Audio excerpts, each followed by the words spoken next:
Anne remercie le Seigneur. Anne fit cette prière. Mon cœur se réjouit en l'Éternel. Ma force a été relevée par l'Éternel. Ma bouche s'est ouverte contre mes ennemis. Car je me réjouis de ton secours. Personne n'est saint comme l'Éternel. Il n'y a pas d'autre Dieu que toi. Il n'y a pas de rocher pareil à notre Dieu. Ne prononcez plus de paroles hautaines. Que l'arrogance ne sorte plus de votre bouche.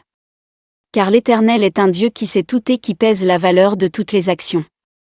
L'arc des puissants est brisé, et les faibles ont la force pour ceinture. Ceux qui étaient rassasiés se louent pour du pain, et ceux qui étaient affamés se reposent. Même la stérile accouche 7 fois, et celle qui avait beaucoup d'enfants devient flétrie.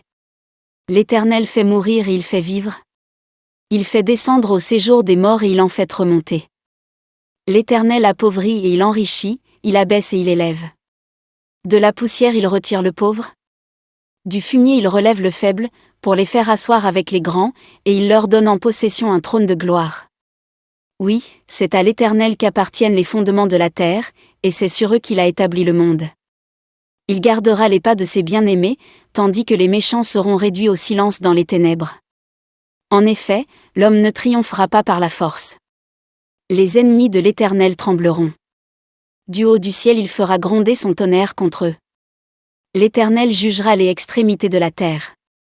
Il donnera la puissance à son roi et il relèvera la force de celui qu'il a désigné par onction. 1 Samuel chapitre 2 versets 1 à 10.